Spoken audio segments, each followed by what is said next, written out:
God forbid, अगर आज आप अचानक गुजर जाते हो, क्या आपके परिवार को आपके बैंक, बिटकॉइन या क्लाउड अकाउंट तक पहुंच भी मिलेगी? 99% लोग इसके बारे में सोचते तक नहीं, लेकिन यही गलती उनकी डिजिटल हेरिटेज को हमेशा के लिए ख़त्म कर देती है।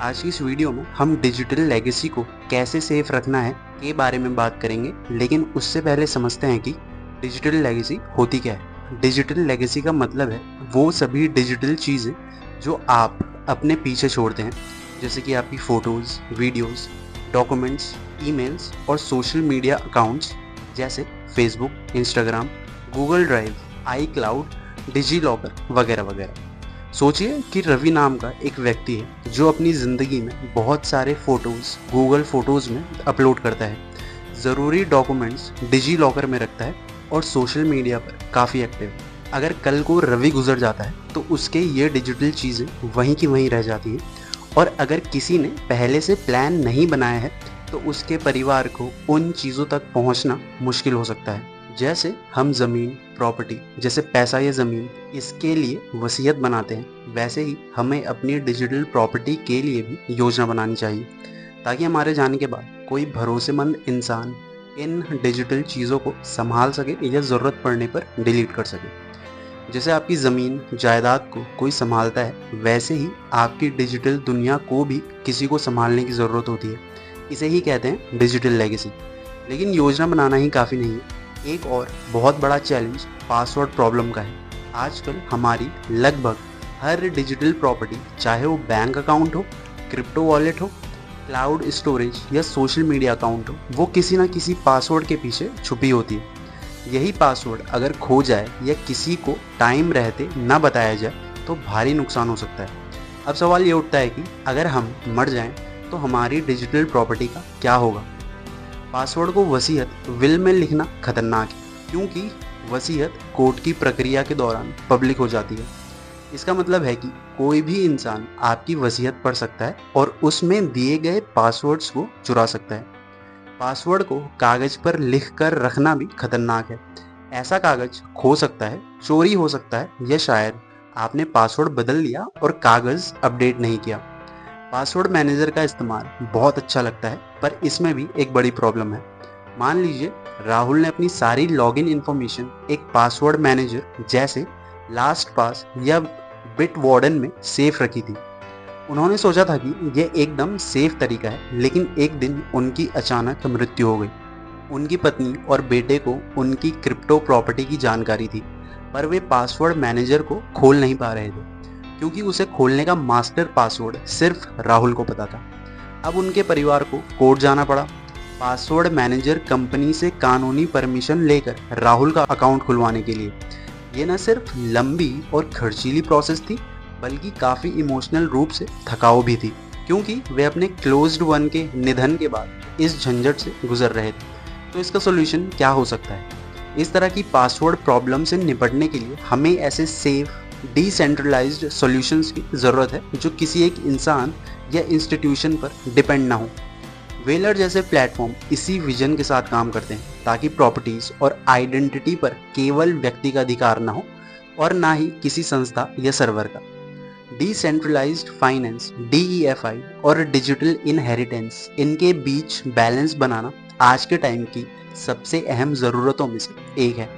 तो अब सवाल यह है कि अगर ट्रेडिशनल तरीके काम नहीं करते और टेक्निकल सोल्यूशन भी अधूरे हैं, तो हम करें तो करेंगे। हमें ज़रूरत है कुछ ज़्यादा समझदारी भरे स्टेप्स उठाने की, ताकि हमारी डिजिटल लेगेसी सही हाथों में जा सके, बिना लीगल लड़ाई या टेक्निकल रुकावटों के।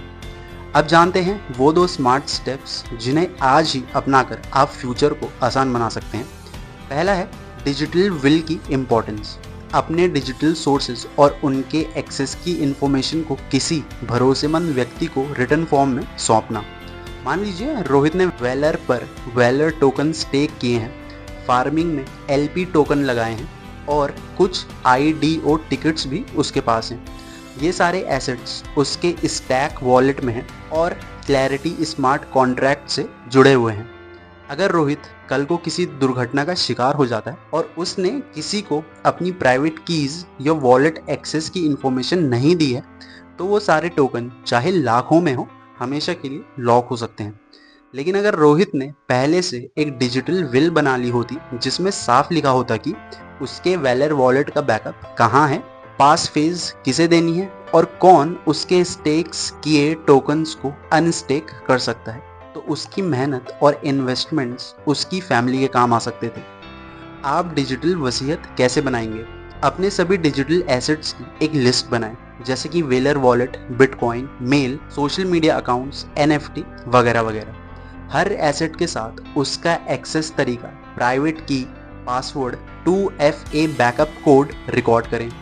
एक भरोसेमंद इंसान जैसे लाइफ पार्टनर या लीगल हायर उनको नॉमिनेट करें और उन्हें बताएं कि ये इन्फॉर्मेशन कहाँ रखी गई है।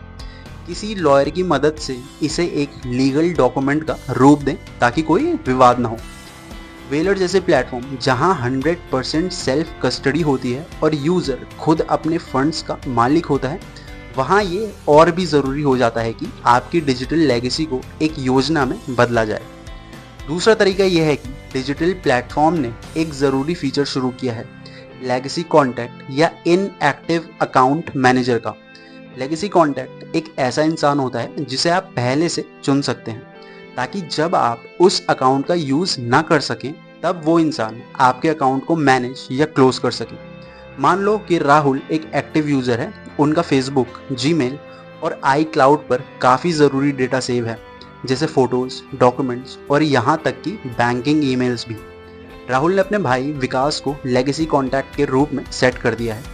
अब अगर किसी कारणवश राहुल लंबे टाइम तक इन प्लेटफॉर्म्स पर एक्टिव ना रहे, जैसे किसी मिस हैपनिंग के कारण, तो फेसबुक या गूगल एक नोटिफिकेशन भेजेंगे और कुछ टाइम बाद विकास को अधिकार मिलेगा कि वो राहुल का अकाउंट बंद करे या उसकी कुछ इन्फॉर्मेशन निकाले। इसका फ़ायदा ये है कि आपके प्राइवेट डेटा की सुरक्षा बनी रहती है। आपके परिवार वाले आपकी डिजिटल यादों को सहेज सकते हैं। आपकी पहचान का गलत इस्तेमाल नहीं हो सकता। इसे आप फेसबुक के मेमोरलाइजेशन सेटिंग में जाकर लेगेसी कॉन्टैक्ट सेट कर सकते हैं। गूगल में इनएक्टिव अकाउंट मैनेजर का ऑप्शन है। एप्पल में सेटिंग, उसमें जाके Apple ID, password and security में जाकर लेगेसी कॉन्टैक्ट आप सेट कर सकते हो। ये एक छोटा लेकिन बहुत इंपॉर्टेंट स्टेप है, ठीक वैसे ही जैसे आप बैंक में नॉमिनी जोड़ते हो। अब आपके माइंड में ये सवाल आ रहा होगा कि डिजिटल प्लेटफॉर्म्स तो बहुत सारे हैं और वो कैसे डिजिटल लेगेसी संभालते होंगे। सबसे पहले बात करेंगे एप्पल iCloud की। एप्पल iCloud, इसमें आप अपनी डिजिटल लेगेसी के लिए सक्सेसर कॉन्टैक्ट चुन सकते हैं। ये इंसान आपकी तस्वीरें, नोट्स, हेल्थ डेटा, ये सारी चीज़ें देख सकता है। आपको एक एक्सेस की QR प्लस कोड मिलेगा जिसे आपको बस सेफ रखना होगा। लेकिन ये इंसान जिसे आपने सक्सेसर कॉन्टैक्ट के रूप में चुना है, वो एप्पल की चेन में सेव किए गए पासवर्ड या म्यूज़िक एक्सेस नहीं कर सकता। अगर आपने अपने बेटे को एप्पल में लेगेसी कॉन्टैक्ट बनाया है तो आपके बाद वो आपकी फ़ोटोज़ और हेल्थ रिपोर्ट देख सकता है, बट वो आपके की चेन में सेव नेट बैंकिंग पासवर्ड नहीं देख सकता। नेक्स्ट डिजिटल प्लेटफॉर्म आता है गूगल। इसमें इनएक्टिव अकाउंट मैनेजर नाम की फैसिलिटी है। आप 10 तक सक्सेसर कॉन्टैक्ट चूज़ कर सकते हैं। यदि आप 3 महीने तक अकाउंट यूज़ नहीं करते तो वे आपके ईमेल ड्राइव फाइल्स डाउनलोड कर सकते हैं। 6 महीने बाद आपका अकाउंट डिलीट हो जाता है। यदि आपने 6 महीने से जीमेल नहीं खोला और आपने अपनी बेटी को लेगेसी कॉन्टैक्ट चुना है, तो वो आपके गूगल ड्राइव की फाइलें डाउनलोड कर सकती है और अकाउंट अपने आप डिलीट हो जाएगा। देन नेक्स्ट प्लेटफॉर्म आता है फेसबुक। इसमें आप सिर्फ एक लेगेसी कॉन्टैक्ट चुन सकते हैं। वे आपकी प्रोफाइल को मेमोरलाइज कर सकते हैं और ट्रिब्यूट पोस्ट कर सकते हैं, लेकिन वो आपके प्राइवेट मैसेज नहीं पढ़ सकते और पोस्ट डिलीट नहीं कर सकते। आपके बाद आपकी बहन आपकी प्रोफाइल पर एक श्रद्धांजलि पोस्ट कर सकती है, बट वो आपके मैसेज नहीं देख सकती। फिर आता है इंस्टाग्राम। इसमें अकाउंट को मेमोरलाइज किया जा सकता है, लेकिन कोई भी आपकी फ़ोटोज़ या कंटेंट एक्सेस नहीं कर सकता। अकाउंट में कोई बदलाव करने के लिए लीगल हायर यानी कानूनी वारिस को रिक्वेस्ट भेजनी पड़ती है। आपके परिवार को इंस्टाग्राम से कांटेक्ट कर आपकी प्रोफाइल को स्मृति रूप यानी मेमोरी फॉर्म देने के लिए कानूनी प्रमाण देने होंगे, लेकिन वे आपके फ़ोटो या मैसेज नहीं देख पाएंगे। इन सभी डिजिटल प्लेटफॉर्म के नियम ये दिखाते हैं कि आपकी लेगेसी को कैसे मैनेज किया जाएगा और क्यों पहले से ही प्लानिंग करनी ज़रूरी है। और ये सोचना ज़रूरी है कि आपका डिजिटल स्टफ किसे मिलना चाहिए, क्योंकि एट लास्ट डिसीजन कंपनी का ही होता है। इसमें पहला ऑप्शन आता है डोनेट टू ऑर्गेनाइजेशन। वेंकटेश एक रिसर्चर हैं। उन्होंने मुंबई की हेरिटेज पर किए गए अपने रिसर्च और फोटोज हिस्टोरिक इंस्टीट्यूशन और लाइब्रेरीज को दान कर दी हैं, ताकि वे पब्लिकली रूप से रिजर्व रहें। मतलब अगर आपकी डिजिटल चीज़ें सोसाइटी के लिए उपयोगी हैं, जैसे रिसर्च, राइटिंग पेपर्स, फोटोज़, तो आप उन्हें आर्काइव, लाइब्रेरीज या यूनिवर्सिटी जैसे इंस्टीट्यूशन को दे सकते हैं। दूसरा ऑप्शन है give it to family. Pascal Lopez एक कॉइन कलेक्टर है। वे अपने कॉइन्स का आर्काइव, रिसर्च और फोटोज अपनी पत्नी और बेटियों को देना चाहते हैं। साथ ही वे रिसर्च को कुछ हिस्सों तक फाउंडेशन के जरिए पहुंच देने का सोच रहे हैं। मतलब यदि आपकी डिजिटल लेगेसी का इमोशनल या फैमिली सिग्निफिकेंस है, तो उसे परिवार को सौंपना एक स्वाभाविक ऑप्शन हो सकता है। देन थर्ड ऑप्शन आता है start a foundation. Famous photo journalist Raghu Rai अपनी जिंदगी भर की तस्वीरों को डिजिटलाइज करके एक फाउंडेशन बना रहे हैं, ताकि वे स्टेबल रूप से रिजर्व रह सकें। उनकी पत्नी, जो एक आर्किटेक्ट है, इस काम में उन्हें स्टोरेज और डिज़ाइन में मदद कर रही है। मतलब अगर आपके डिजिटल मटेरियल बहुत इंपॉर्टेंट है, तो एक संस्था बनाकर उसे व्यवस्थित तरीके से रिजर्व किया जा सकता है, ताकि फ्यूचर जनरेशन भी इसका फ़ायदा उठा सकें। आपकी डिजिटल लेगेसी की वैल्यू टाइम के साथ बढ़ती है। ये डिसाइड करना कि कौन उसका हायर होगा, परिवार, सोसाइटी या कोई इंस्टीट्यूशन, ये आपकी सोच, लेगेसी और रिस्पॉन्सिबिलिटी को दर्शाता है।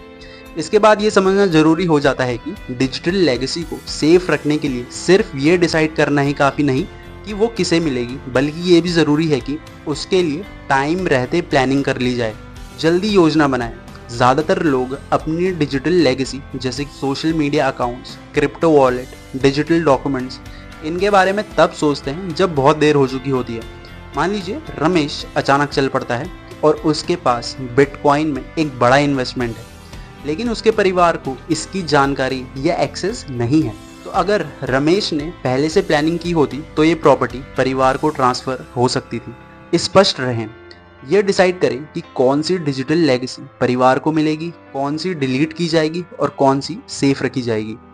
सीमा एक डॉक्यूमेंट तैयार करती है, जिसमें वो लिखती है कि उनका इंस्टाग्राम अकाउंट डिलीट कर दिया जाए, लेकिन उनके गूगल ड्राइव पर मौजूद फोटोज और ब्लॉग्स को फ्यूचर के लिए सेफ रखा जाए। केवल वसीयत पर भरोसा न करें। प्लेटफॉर्म जैसे कि गूगल, फेसबुक, बाइनेंस, इनके अपने फीचर्स होते हैं जो डिजिटल लेगेसी को मैनेज करने में मदद कर सकते हैं। साथ ही अपने परिवार को पहले से इन्फॉर्म्ड करें। अमित ने अपने जीमेल अकाउंट के लिए Google inactive account manager set कर रखा है, जिससे अगर वो 6 महीने तक लॉगिन ना करे तो उसका डेटा उसकी पत्नी को मिल जाएगा, बिना किसी कानूनी झंझट के। हर प्लेटफॉर्म के अपने नियम होते हैं। हो सकता है आप कुछ डिजिटल चीज़ें अपने हायर्स को देना चाहें, लेकिन लास्ट डिसीजन उस कंपनी का होता है। कोर्ट का हस्तक्षेप भी ज़रूरी पड़ सकता है। रीता चाहती है कि उनका iCloud डेटा उनके बेटे को मिले, लेकिन एप्पल कहता है कि बिना कोर्ट ऑर्डर दिए वे किसी को भी यूज़र डेटा नहीं देंगे। इसीलिए अगर प्लानिंग टाइम पर ना की जाए तो कानूनी मुश्किलें आ सकती हैं। विद दैट सेड दोस्तों, अगर वीडियो पसंद आया हो तो वीडियो को लाइक, शेयर और चैनल को सब्सक्राइब करना ना भूलें।